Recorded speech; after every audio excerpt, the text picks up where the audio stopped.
困过身，曲折拍扁叫我跌入尘，拘我魂，条条规训叫我忍了吞，笑我的虔诚，迈不出家门，要不正要我忍，浑身的走完这一生。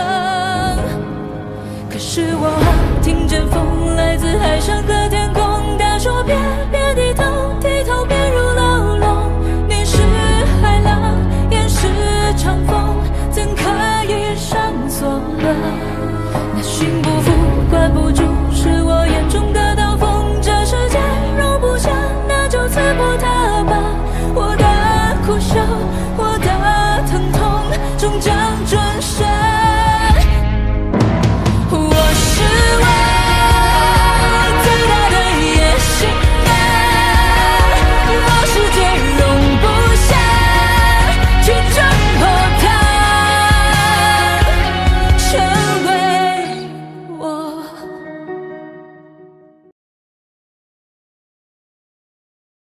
爹和大顺在这行里走了这么多年，他们一定知道怎么用药，怎么防着。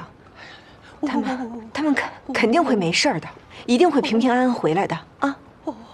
大壮，哎，大少奶奶，先送太太回去吧。好，我不怕。夫人，走吧。真的？真的。我不怕。慢点，夫人，不怕。慢点。哎。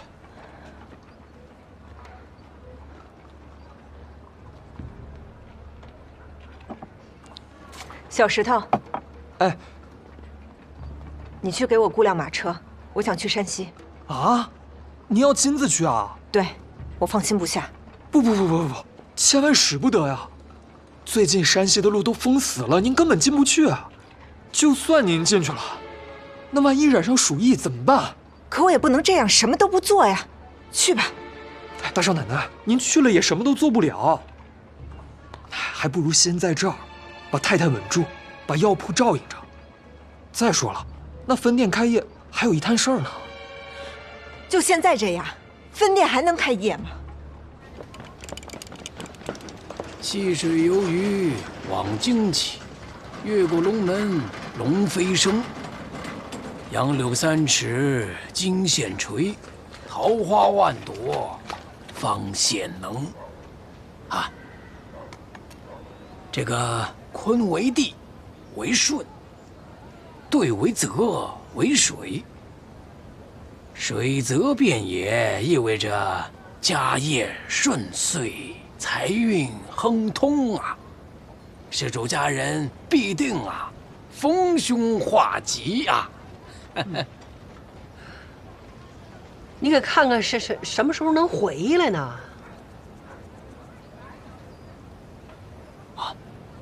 开业大喜，进鸟复归。放心吧，新店开业那一天人就回来了。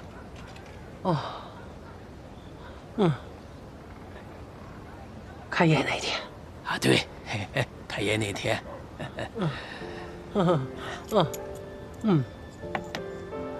哎，慢走啊！好。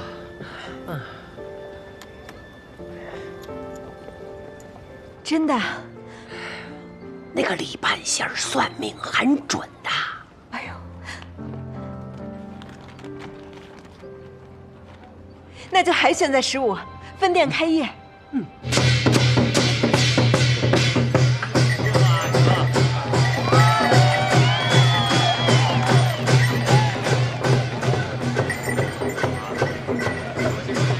哟，左老板，黄老板，恭喜啊！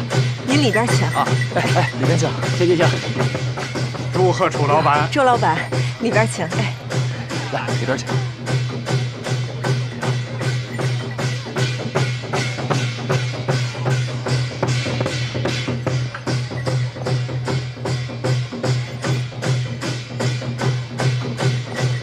大少奶奶，哎，什么时候接盘啊？再等等。再等就要错过吉时了。大少奶奶，哎，魏老板来了。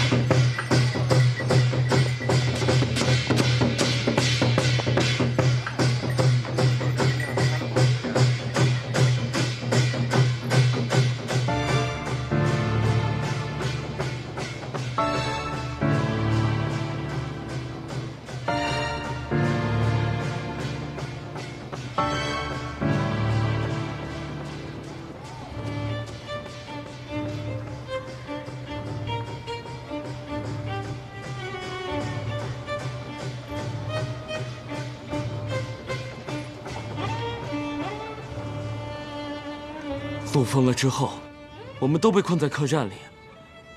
大顺哥他本来没事的，但是他看到外面人很多都得了瘟疫后，无药可救，只有等死。大顺哥说，他身为药商不能见死不救，于是他就挺身而出，到处救人，前前后后大概救了10来个人。可他却……老爷呢？陈老板在救治大顺哥的时候，也感染了瘟疫，没几天2人就都没了。没了，我的大顺儿，我的大顺儿啊，我老爷。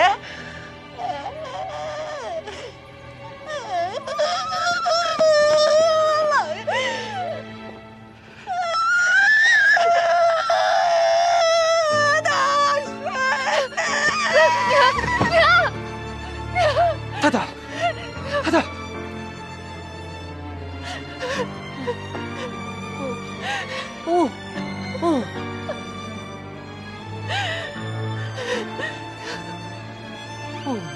大顺儿，他现在人在哪儿呢？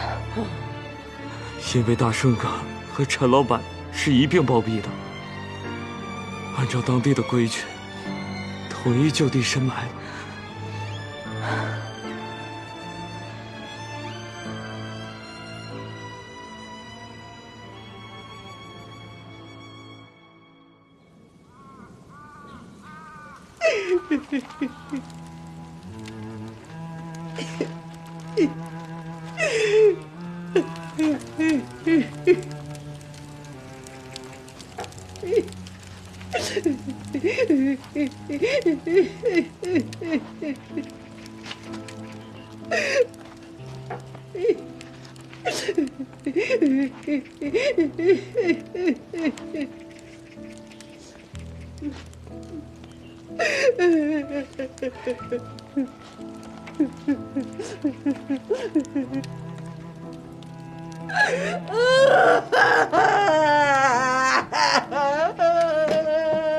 我怎么活？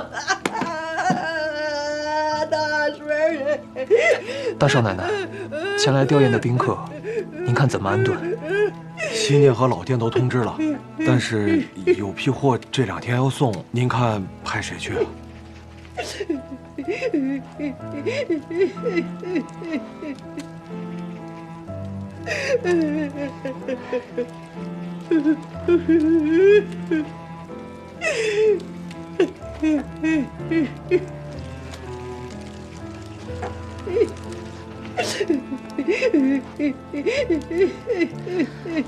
嫂子，喝点粥吧。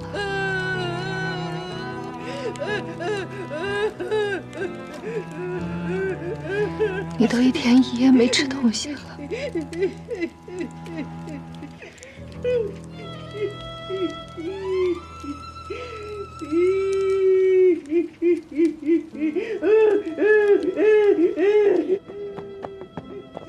爹，大哥，爹啊，孩儿不孝啊！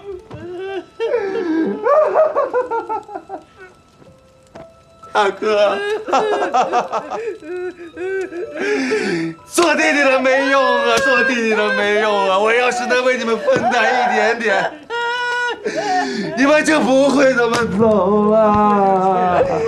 我错了。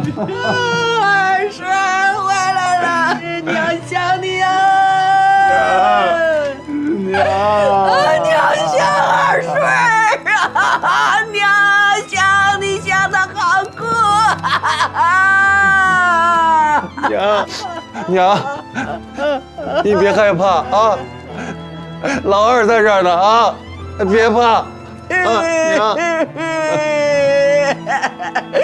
大姐，二顺懂事了。大嫂，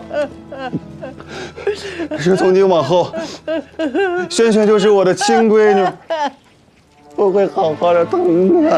我的顺懂事了。娘，我再也没有爹了。顺儿。大哥！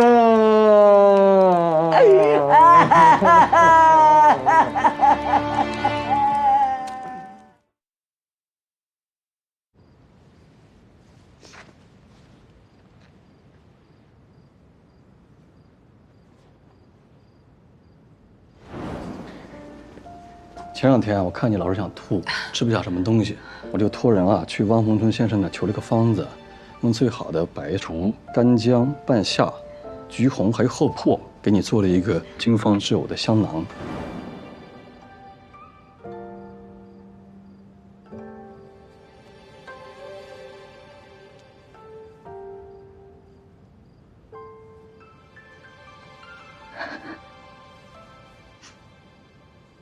大少奶奶，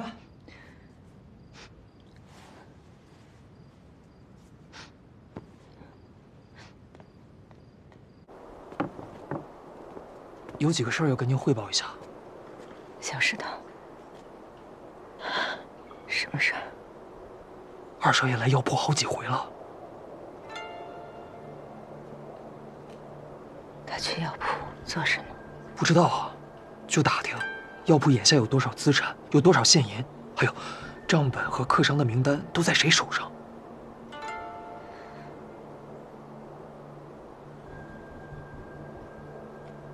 你等我一下。好。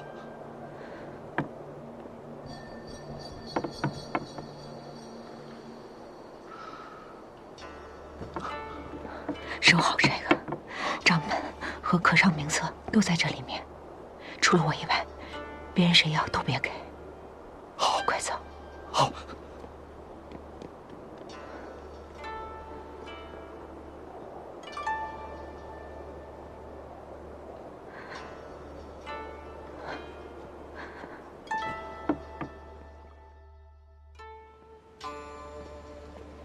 宋平，宋平，嫂子，哎，你帮我照看一下轩轩，我出去一趟啊。你去哪儿？我去药铺，处理点事情。哦，大少奶奶，哎，阿顺有事找您。哦，我去办点事儿，回来就去找他。他让您现在就过去。阿少奶奶，您也一块过去。我？对。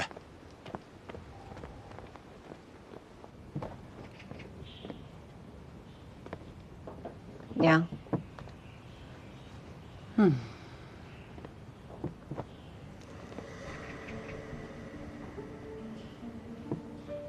三爷，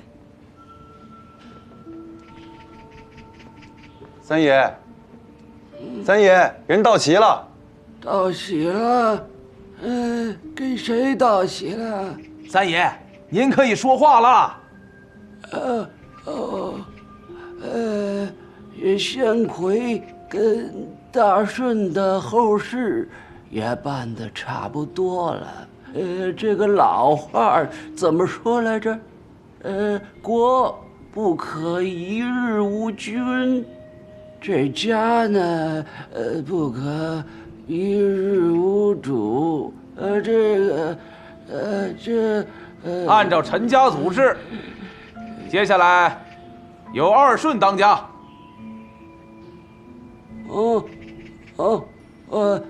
二顺以后就当家。侄媳妇儿。侄媳妇儿。三爷在，我在这儿。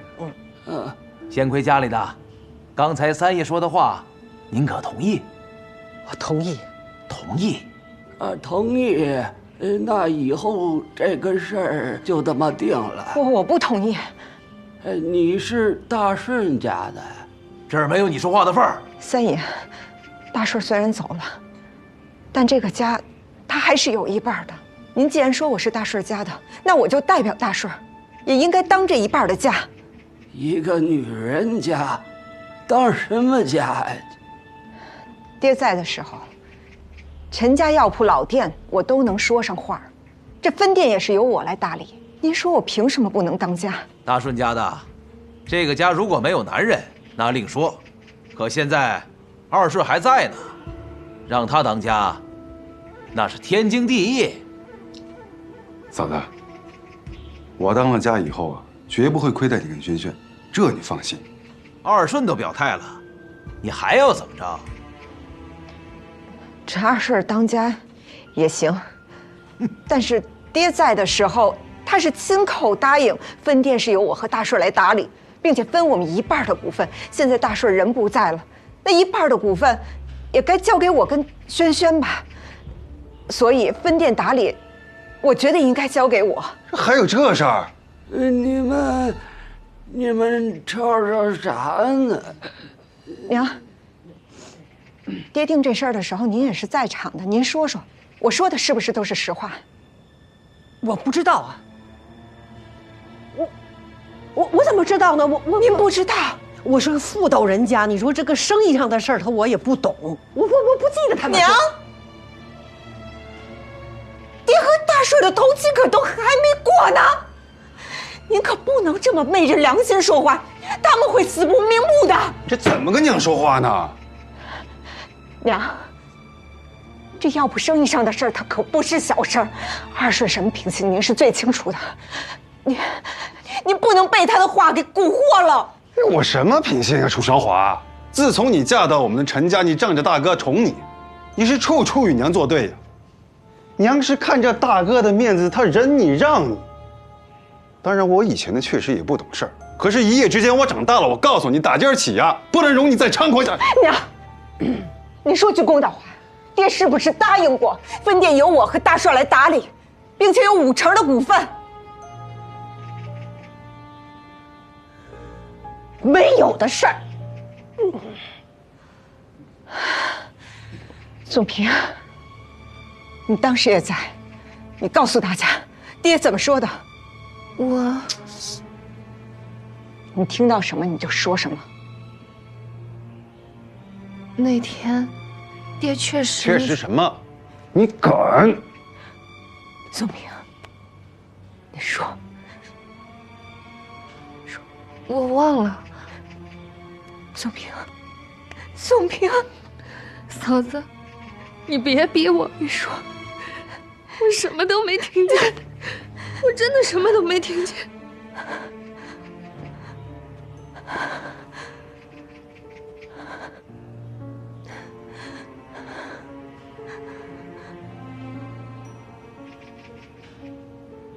看来事情已经很清楚了。嫂子，这过去的事儿呢，我跟娘就不跟你计较了。从今往后啊，你带着轩轩老老实实的过日子，你别兴风作浪了。陈二顺，你别以为你仗着娘和威吓宋平，你就能只手遮天了。你别忘了，爹和大顺还有生意上的伙伴，药铺上还有那些伙计和帮工，他们可都非常清楚这里面到底是怎么回事。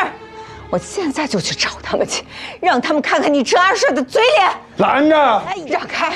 大顺家的，你身为人妇，乖张桀骜，忤逆不孝，实在是太过分了。闭嘴！这是我们家的事，还轮不到你说话。三爷，你快发句话呀！过分，太过分了！还有你头脑糊涂，任人摆布，你就不配做这个族长。三爷，拉出去！放开我！把他给我关到柴房里去，饿他几天，看他还敢不敢目无尊长。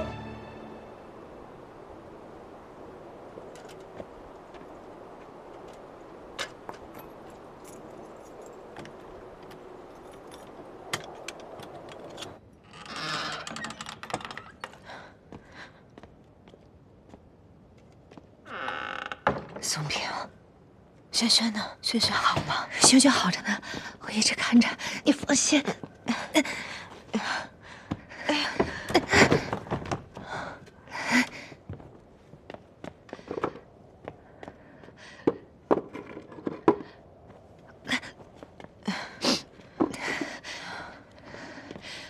我给你送点吃的。宋平，你帮我把这个给解开。我不敢，二顺说了，谁要是放了你，他就打死谁。你别怕他，我就是怕。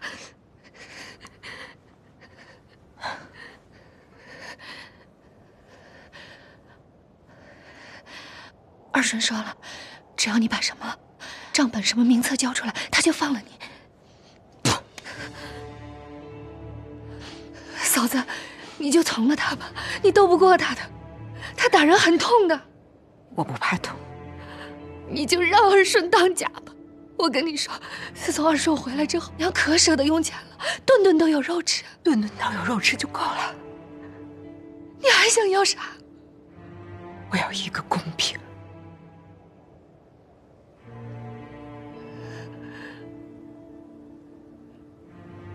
宋平，你帮帮我，你偷偷把我给放出去，偷偷的。宋平，其实你心里都知道，对不对？你知道他陈二顺说的都是假话，我说的才是真的，对吧？我走了，宋平，宋平，宋平，嫂子，你别犟，日子咋样都是过。宋平，宋平。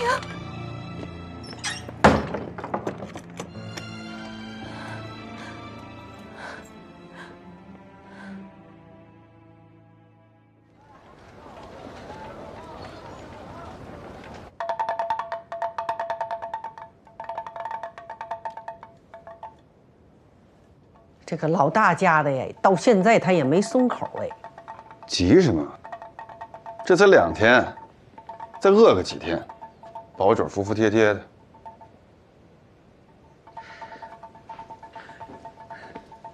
二顺哎，你那天你对他是不是有点过分呢？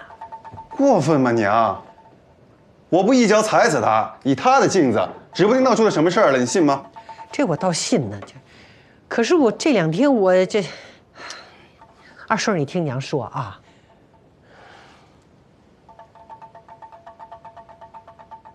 二顺，你听娘说啊，你爹活着的时候，你爹确实说过，这股份要给他1半，要不看我这么着吧，反正就是办个分店，你就给他就算了。算了，你可真大方。就算爹说了要分股份，那也不是给他，是给我哥的。我哥现在人没了，这股份是不是应该还给咱陈家？你给他，说句不好听的，娘，你就不怕他拿这股份跑了？或者转手送给他娘家人？他送给他，他也是轩轩他娘。你真是老糊涂了。那轩轩长大了是要嫁出去的。嫂子那人气你又不是不知道，咱现在让他一步，让他缓过劲儿来，能一口气儿把咱全给吃了。他这孩子性子就是烈，可是你这么关着他，回头出点什么事儿，我这心里……娘，要不你再去劝劝他。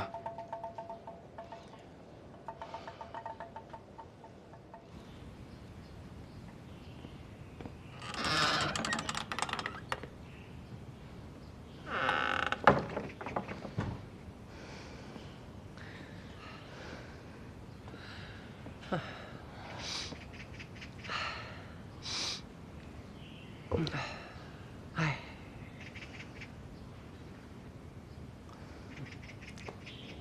打你过门啊，我就拿你当亲闺女对待。你是能干，能干是能干，你这性子呀也太要强了。以前大顺在的时候，宠着你，护着你，但是今后啊。大顺不在了，这家里头可就没有人呐，像以前那样宠着你、护着你了。正是因为没有人能护着我们娘俩，我才不能任由你们这样随便欺负我们。二顺做的是有点那个过分，我骂他了，可你要是听话，怎么会有这些事情呢？我只是想拿到我的那份。我有错吗？你要那些个东西，你干嘛呀？啊，一个妇道人家，你这家里头有吃有喝的，你料理家务，把轩轩带大，你不好吗？无论是陈家庄还是北京城，你打听打听去，哪一家的女人像你一样，天到晚外边跑来跑去的？娘，咱陈家现在只有我能挣钱。只有我能做这生意，你为什么就不让我去？赚钱，要不是你非得要去弄那个什么军需，他爹跟大婶能回不来吗？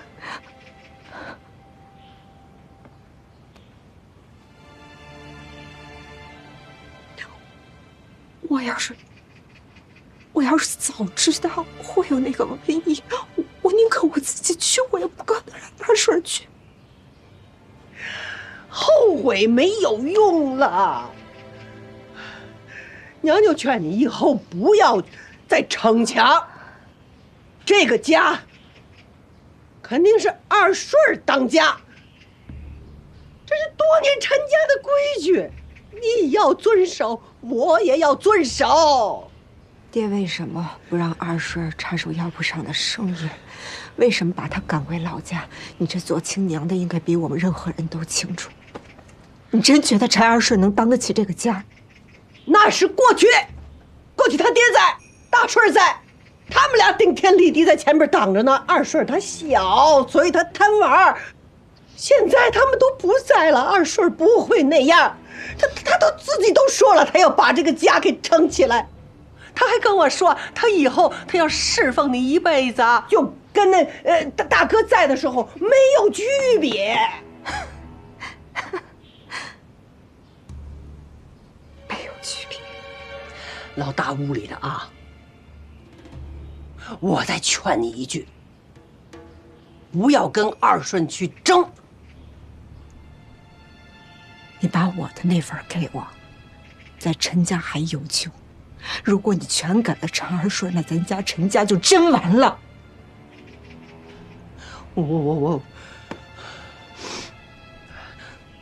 我劝不了你了，我也不劝了，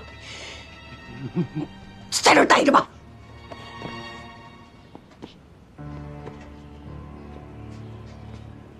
娘，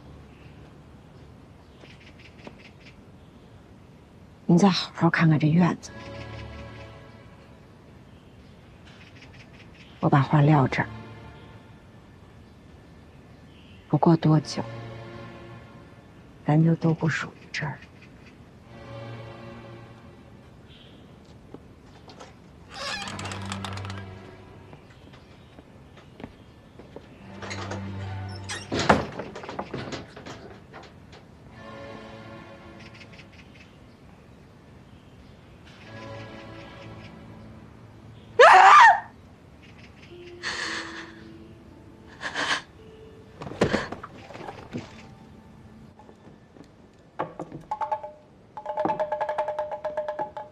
唉，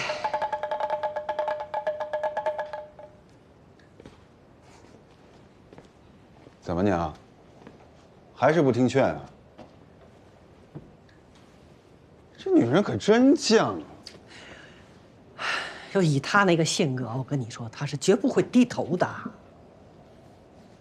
要我说你就放了她就行了。不行啊，这可绝对不行啊！我要是把她给放了，指不定她怎么出去瞎传我，我还怎么做生意，怎么在北京城混啊？可是你这么圈着她，这时间长了，她不是个办法呀！你别玩了，干什么？这行了，萱萱不哭啊！哎，好孩子，不哭。行了行了，不哭了。不哭不哭。有办法了。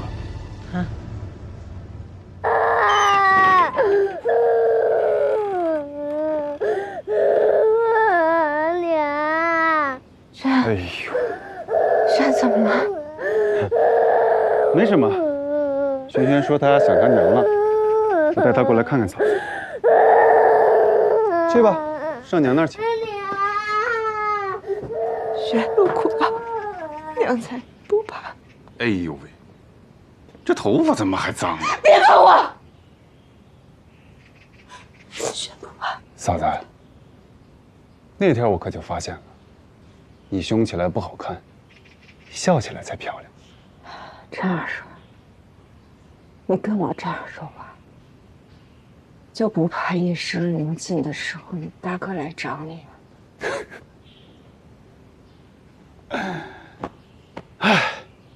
好吧，那咱们就说正事。那天三爷说的话你可都听见了。现在我陈二顺才是这个家的一家之主，你认也得认，不认你也得认。认不认？不认。你认不认？你信不信我找个人把你卖了？你敢？你看我敢不敢？你可别逼我啊！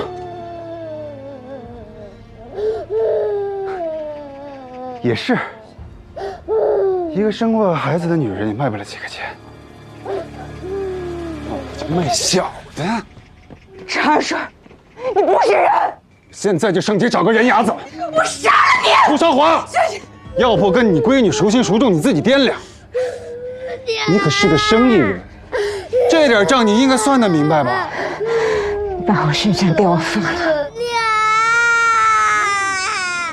你把我轩轩给我放了！好了，轩轩不哭了啊！二叔带你上街买串糖葫芦。陈二顺，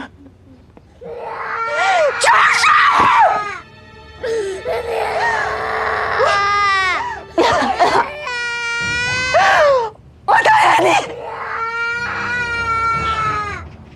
我答应你，把我轩轩放了，求求你把轩轩给我，我什么都答应你，我都给你，求求你，我什么都答应你，把我轩轩放了。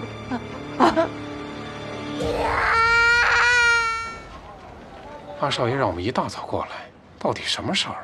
谁知道啊？那我们现在到底听谁的呀？肯定听大少奶奶的呀。那大少奶奶什么时候来啊？怎么说也得过了头七吧。那二少爷呢？嗨，甭理他。怎么能不理他呢？他好歹也是东家呀。是啊，他给你发工钱呀？二少爷，二少爷，二少爷，二少爷，人齐了。哦，回二少爷，新店老店的人都到齐了。有人有话要跟你们交代。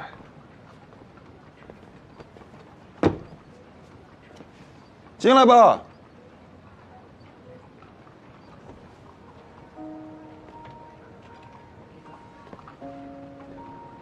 大少奶奶，大少奶奶，小石头，哎，把账本和客商名册都交给陈二顺。啊？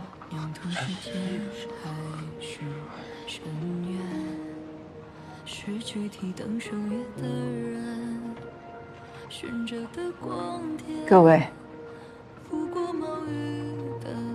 从今天起，陈记药铺老店、分店所有事宜都交由陈二顺打理。我以后都不会再来。谢谢各位之前对我的支持和付出。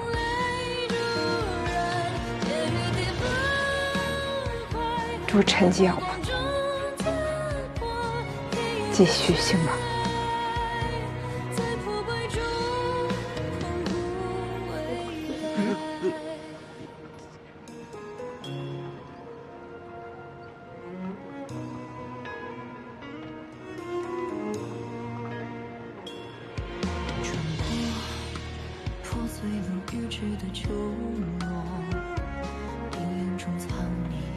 大少奶奶，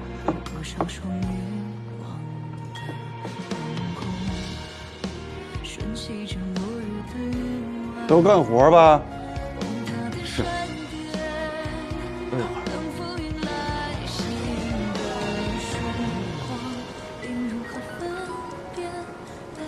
大顺儿，咱们下一家分店开到上海去吧。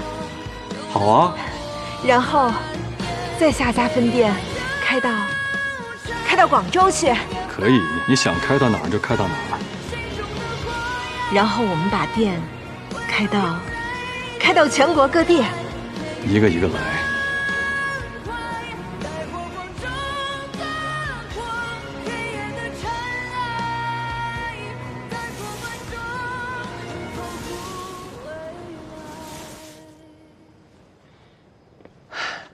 怎么的？你让我回齐州老家？您带着嫂子萱萱，还有我家那不争气的，一块儿回去吧。你这万一这三寿帮要找上门来，可怎么办呢？我在老家住了那么长时间，连三寿帮一根毛也没见着。那事儿都过去2年了，早没人提。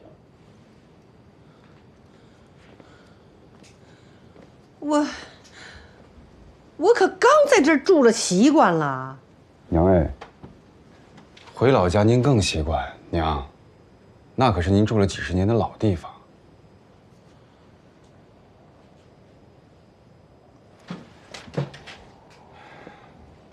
娘，我是这么想的。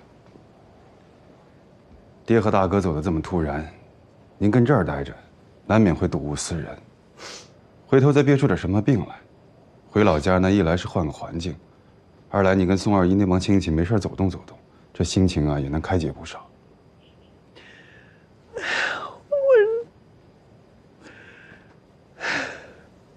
娘，咱家突然少了2个人，我是觉着住这么大的院有点浪费。老家那宅子空着没人住，您不觉得有点可惜吗？你们要是回去了，我就把这个院子给退了，我搬到药铺的后院去住。我算了一下，这1年下来，能省100多个大洋。省多少？100多个大洋，还不止呢。在北京城啊，这1个月的开销能抵老家1年的。你们4口人，您算算，能省多少？这4口人那能省不少钱呐。娘，最关键的一点，嫂子这年纪轻轻就当了寡妇，就算她想守，可这北京城哪哪都是坏人，她未必守得住啊。要真出了什么事儿，我怎么跟大哥交代？这丢的可是咱陈家的脸。大少奶奶，哎，柴放哪儿啊？啊，放里面吧。哎，好嘞。来，放里面。放里面。好嘞。放这里面就行。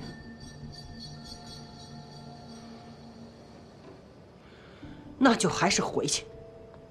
行，娘说了算。娘，为啥不让我留在北京啊？你留在这儿有啥用啊？我这么大岁数了，你不得跟着伺候我呀？哦。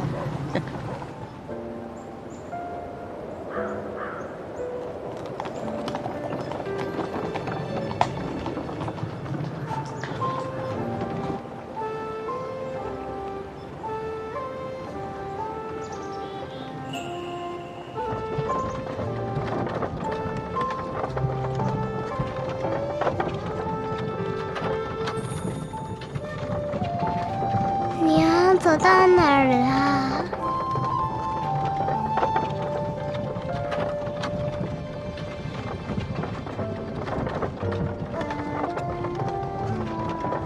快到家了啊！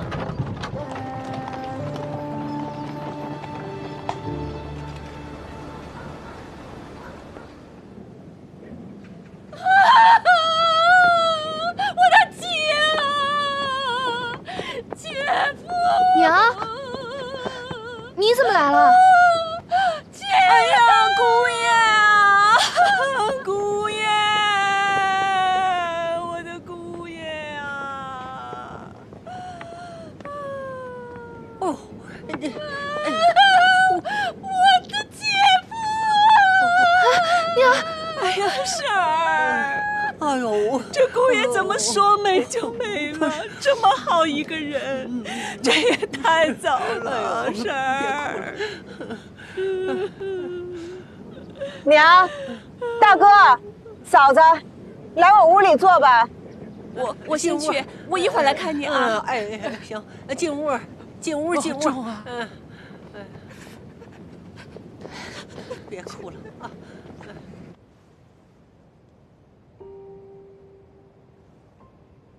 这是你跟大顺的女儿？娘，她叫萱萱。萱，去叫姥姥，叫姥姥去。姥姥，轩，这是舅舅，这是舅妈。舅舅、舅妈，你们娘俩的命怎么这么苦啊？以后你们这日子该怎么过呀？娘，大哥，你们不用担心。虽然大顺走了，但这以后的日子，我会带着轩轩好好过的。韶华，你以后就规规矩矩的守寡吧，少说多做。但愿你婆婆能看在死去的大顺的面上，善待你们娘俩。娘，我的事儿我知道。哎呀，娘，妹妹那么精明能干，没人亏了她，放心吧。韶华，你怎么让二顺把家产都给占了呢？以后不会让自己再犯这样的错误了。啥意思？我不会再让自己因为痛苦而失去判断和应对。韶华，那以后打算怎么办呢？以陈二顺这德行，2年吧，可能都超不过2年，陈家就给被他败光了。所以我得想办法，自己做点生意，给我和轩轩留一条后路。姐啊，我还在想一个事儿，说没就没。这老大家的他守得住。